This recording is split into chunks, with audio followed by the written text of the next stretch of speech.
ತಿನ್ನೋರೆ ಹುಷಾರ್, ರಾಜ್ಯಕ್ಕೆ H5N1 ಹಕ್ಕಿ ಜ್ವರ ಕಾಲಿಟ್ಟಿದೆ.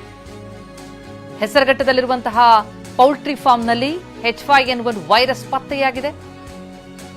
ಹೆಸರಘಟ್ಟದಲ್ಲಿರುವಂತದ್ದು ರಾಜ್ಯ ಸರ್ಕಾರದ ಅಧೀನದಲ್ಲಿರುವಂತಹ ಫಾರ್ಮ್. ಕೇಂದ್ರ ಸರ್ಕಾರದ ಸೂಚನೆ ಮೇರೆಗೆ ಪೌಲ್ಟ್ರಿ ಫಾರ್ಮ್ನಲ್ಲಿ ತಪಾಸಣೆಯನ್ನ ನಡೆಸಲಾಯಿತು. ಆ ತಪಾಸಣೆ ನಡೆಸಿದಾಗ ಗೊತ್ತಾದದ್ದು ಕೋಳಿಗಳಲ್ಲಿ H5N1 ವೈರಸ್ ಇದೆ ಅನ್ನೋದು. ಸದ್ಯ ಬೆಂಗಳೂರಿನ ಹೆಸರಘಟ್ಟದಲ್ಲಿರುವಂತಹ ಪೌಲ್ಟ್ರಿ ಫಾರ್ಮ್ ಅನ್ನ ಕ್ಲೋಸ್ ಮಾಡಲಾಗಿದೆ. ಈ ಜಾಗದಿಂದಲೇ ರಾಜ್ಯದ ವಿವಿಧ ಕಡೆಗೆ ಕೋಳಿ ಸಪ್ಲೈ ಆಗುತ್ತೆ. ಕೋಳಿ ಸಾಕಾಣಿಕೆದಾರರನ್ನ ಕ್ವಾರಂಟೈನ್ ಮಾಡಿದ್ದಾರೆ ವೈದ್ಯಾಧಿಕಾರಿಗಳು. ಸುತ್ತಮುತ್ತಲಿನ ಕೋಳಿ ಶೆಡ್ಗಳ ತಪಾಸಣೆ ಕೂಡ ನಡೆಸುವಂತೆ ಸೂಚನೆ ಹೋಗಿದೆ. ಪಶು ವೈದ್ಯಾಧಿಕಾರಿಗಳಿಗೆ ರಾಜ್ಯ ಸರ್ಕಾರ ಸೂಚನೆಯನ್ನ ಕೊಟ್ಟಿದೆ. ಕೋಳಿ ಸಾಕಾಣಿಕೆ, ಕೋಳಿ ಅಂಗಡಿಗಳಲ್ಲೂ ಕೂಡ ತಪಾಸಣೆ ನಡೆಸಬೇಕು ಎನ್ನುವ ಸೂಚನೆ ಹೋಗಿದೆ.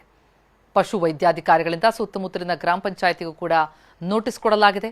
ಬಿಸಿಲಿನ ತಾಪ